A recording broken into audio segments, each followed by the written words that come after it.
So ఇప్పుడు ఇంకా ఖైరతాబాద్ ఎన్నికకు వచ్చేస్తే ఆల్రెడీ బీఆర్ఎస్ పార్టీకి సంబంధించి ఇప్పుడు కాంగ్రెస్ పార్టీకి దానం నాగేందర్ ఎవరు ఖైరతాబాద్ ఉప ఎన్నిక వస్తే ఏంది మరి ఖైరతాబాద్ ఉప ఎన్నిక వస్తే ఏంది ఇది అంటే ఖైరతాబాద్ ఉప ఎన్నికల్లో కాంగ్రెస్ నుంచి దానం నాగేందర్ సిద్ధంగా ఉన్నాడు. ఈయన కాకపోతే విజయారెడ్డి ఆల్రెడీ పీజేఆర్ వారసు కూతురు విజయారెడ్డి ఈమె ఎవరు పీజేఆర్ కూతురు. ఇప్పుడు మన ముఖ్యమంత్రి రేవంత్ రెడ్డిది జూబ్లీహిల్స్లో వాడుకున్న ఒక స్లోగన్ ఏంటంటే కాంగ్రెస్ బ్లడ్ ఇది పీజేఆర్ ఏరియా, పీజేఆర్కు సొంతమైనది, ఇక్కడ మళ్ళీ కాంగ్రెస్ని గెలిపిస్తే పీజేఆర్ ఆశయాలు కొనసాగిస్తాం. సో ఇక్కడ పీజేఆర్ ఉన్నారు, ఇంకా చాలామంది ఉన్నారు, వాళ్ళ గురించి తర్వాత చర్చిద్దాం. ఇది కాంగ్రెస్ ఉన్న ప్రధానమైన ఇప్పుడు వ్యక్తులు. ఈమె కార్పొరేటర్గా ఉన్నారు, 2 సార్లు కార్పొరేటర్గా గెలిచారు.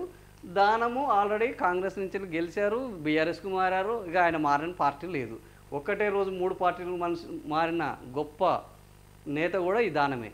సో వీళ్ళిద్దరు ఉన్నారు. ఇక ఎవరు బీజేపీలో ఎవరు ఉన్నారు? చింతల రామచంద్రారెడ్డి ఉన్నాడు ఆల్రెడీ.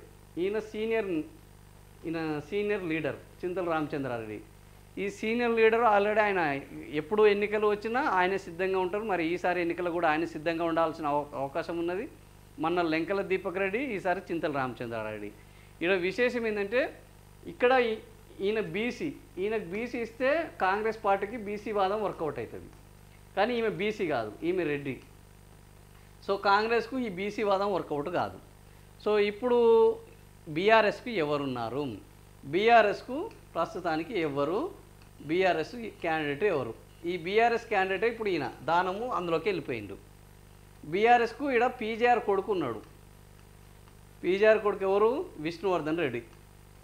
విష్ణువర్ధన్ రెడ్డి ఆల్రెడీ జూబ్లీహిల్స్లో ఎమ్మెల్యేగా చేశాడు.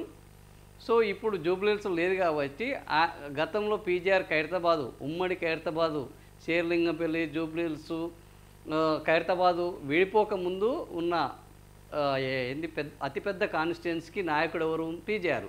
సో పీజేఆర్ బలం ఖైరతాబాద్లో చాలా బ్రహ్మాండంగా ఉన్నది. కాబట్టి ఈ ఖైరతాబాద్కి ఇప్పుడు పీజేఆర్ని తీసుకొస్తారా? ఎందుకంటే మొన్న సునీత కోసం ఆయన బాగా పనిచేశాడు, టికెట్ని త్యాగం చేశాడు. మరి త్యాగానికి ఫలితము పీజేఆర్కి ఇస్తారా? విష్ణువర్ధన్ రెడ్డికి ఖైరతాబాద్లో ఇస్తే అక్కడ ఉన్న ఖైరతాబాద్లో ఆల్రెడీ మన్నె గోవర్ధన్ రెడ్డి అని ఉన్నాడు, ఈ ఎంజీఆర్ సపోర్ట్ చేయాలి.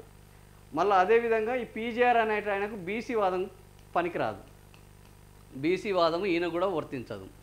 సో ఈయనకు కూడా బీసీ వాదం వర్తించదు.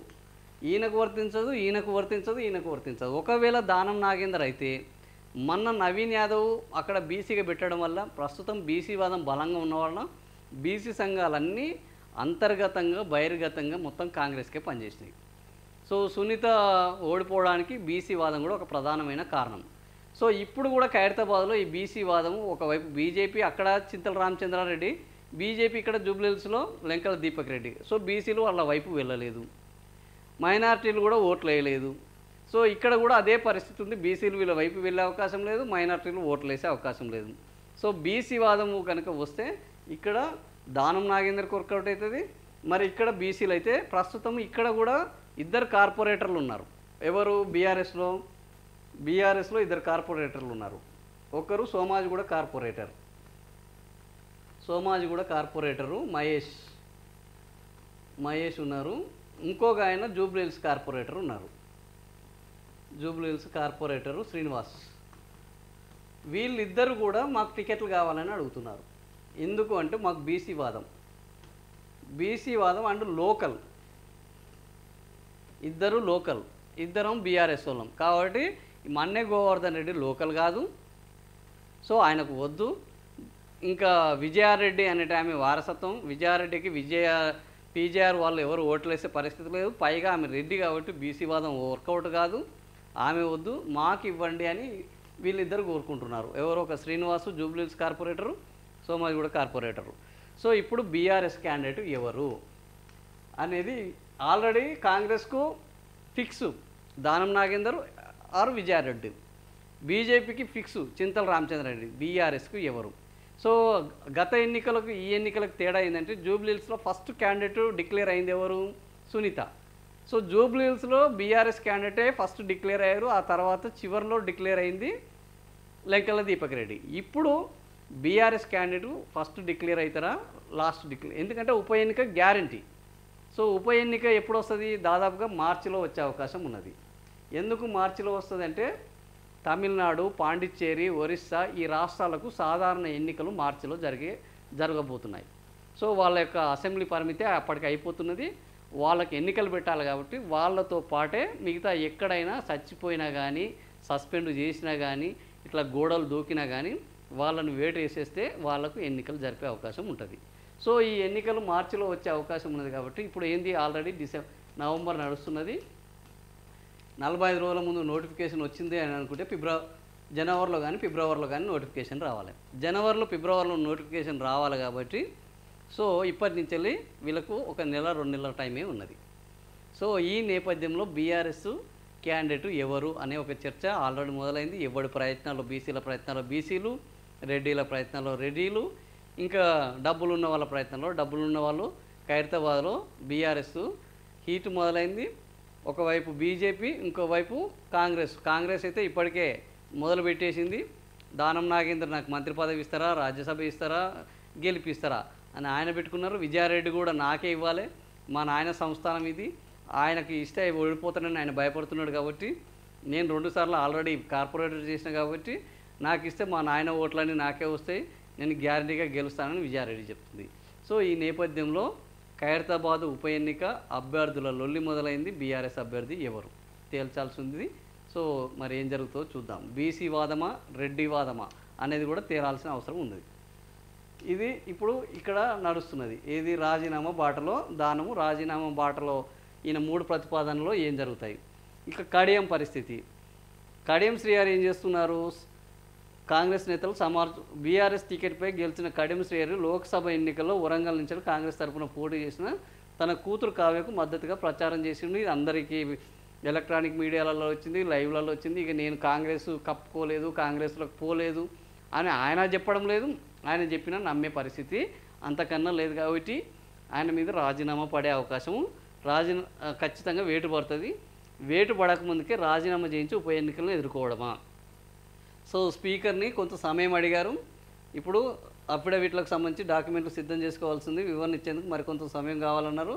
తన వినతి పట్ల స్పీకరు స్పందించినట్లు కడియం తెలిపారు.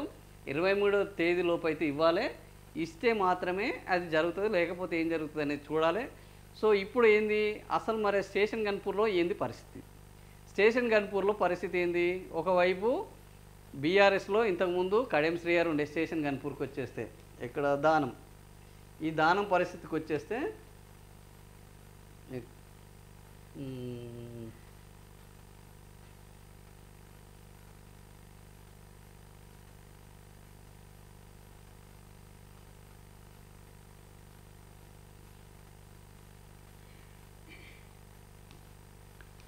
ఇప్పుడు కడియం శ్రీహరి దగ్గరికి వచ్చేస్తే స్టేషన్ గన్పూర్లో ఈయన ఇంతకుముందు బీఆర్ఎస్,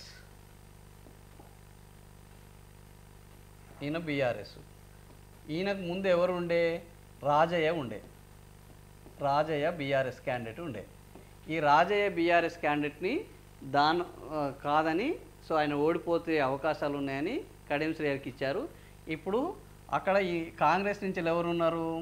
ఇందిరా ఉన్నది. కాంగ్రెస్ నుంచి ఇందిరా, ఈమె కాంగ్రెస్ నుంచి ఇందిరా ఉన్నది. ఈయన బీఆర్ఎస్. ఇప్పుడు ఈయన బీఆర్ఎస్ బహిష్కృత నేత, సో ఈ ముగ్గురు ఉన్నారు బీఆర్ఎస్ నుంచి. ఈ ముగ్గురిట్లలో రేపు ఏం జరగబోతుంది? కాంగ్రెస్ పార్టీ గెలుస్తుందా? స్టేషన్ గన్పూర్లో పరిస్థితి ఏంది? స్టేషన్ గన్పూర్లో ఇంతకుముందు కూడా రాజయ్య తెలంగాణ ఉద్యమం జరిగినప్పుడు కాంగ్రెస్ పార్టీ నుంచి వీడి పెద్ద ఎత్తున కొట్లాడి కాంగ్రెస్ పార్టీలో అధికారంలో ఉన్నప్పుడు అక్కడి నుంచి రాజీనామా చేసి తెలంగాణ ఉద్యమానికి ఒక ఊపు తీసుకురావడంలో రాజయ్య బాగా పనిచేశాడు. సో ఆ గ్రాటిట్యూడ్ తోటి ముఖ్యమంత్రిగా కేసీఆర్ వచ్చిన తర్వాత ఈ రాష్ట్రానికి తొలి ఉప ముఖ్యమంత్రిగా రాజయ్య వచ్చారు. కానీ కొన్ని కారణాల వల్ల, కొన్ని ఆరోపణల వల్ల, కొన్ని విమర్శల వల్ల ఆయనని క్యాబినెట్ నుంచి వెళ్ళి బర్తరఫ్ చేసి ఆ ప్లేస్లో కడియం శ్రీహరి గారికి ఎంపీగా ఉన్న కడియం శ్రీహరి గారిని తీసుకొచ్చి ఎమ్మెల్సీని చేసి మంత్రిని ఉప ముఖ్యమంత్రిని చేసి విద్యాశాఖ బాధ్యతలు అప్పగించారు. ఇంతవరకు సజావుగా జరిగింది. కానీ ఆ తర్వాతనే అక్కడ ముసలం మొదలైంది. ఈయనకు అస్సలు పడలేదు. ఎప్పుడు ఇద్దరి మధ్య పచ్చగడ్డేస్తే బగ్గు అన్నట్లు స్టేషన్ గన్పూర్ రగిలిపోయింది. ఆ స్టేషన్ వీళ్ళిద్దరి రగిలిపోవడంలో ఇందిర ఎప్పుడు కూడా ఆమెకు అవకాశం రాలేదు, ఆమె బొగ్గైపోయింది. ఇప్పుడు ఉప ఎన్నికలు వస్తే ఖచ్చితంగా బీఆర్ఎస్ తరఫున రాజయ్య పోటీ చేయడానికి సిద్ధంగా ఉన్నాడు. ఆయనకు ఆల్రెడీ గ్రీన్ సిగ్నల్ కూడా ఇచ్చేశారని ఆయన బీఆర్ఎస్ నుంచి చెప్తున్నారు. ఆ మాటలు ఏందో మనం స్పష్టంగా వినొచ్చు. ఆ తర్వాత ఎవరు కాంగ్రెస్ నుంచి ఇంకా కడియం శ్రీహరి పోటీ చేయాల్సిందే. ఎందుకు ఆల్రెడీ కూతురు కాంగ్రెస్లో ఉన్నది. సో ఈయన కాంగ్రెస్ నుంచి పోటీ చేయాల్సిందే. సో మరి ఇందిర పరిస్థితి ఏంది? ఇందిర పరిస్థితి ఇప్పుడు ఏంది అనేది అర్థం కావాలి. ఇందిర కడియంకు సహకరిస్తుందా? ఎందుకంటే ఈమె ఇందిర అనటామె రాజయ్యకు బంధువు, కడియంకు వ్యతిరేకి. కానీ ఇప్పుడు కడియము ప్లస్ ఇందిర ఒకటే పార్టీలో ఉన్నారు. ఇద్దరు కలిసి ఇందిర ఒకటే పార్టీలో ఉన్నారు. సో వీళ్ళిద్దరూ ఒకరికొకరు సహకరించుకుంటారా, ఒకరి ఓటమి కడియంకి ఇస్తే ఈయన కోసం ఈమె పనిచేస్తుందా అనేది ఇక్కడ ప్రధానంగా తెలవాల్సిన అవసరం ఉంది. ఈ ఇద్దరి మధ్యనే ఫైట్ ఉండే అవకాశం ఉన్నది. కాబట్టి ఏం జరుగుతుంది అనేది చూడాలి. అయితే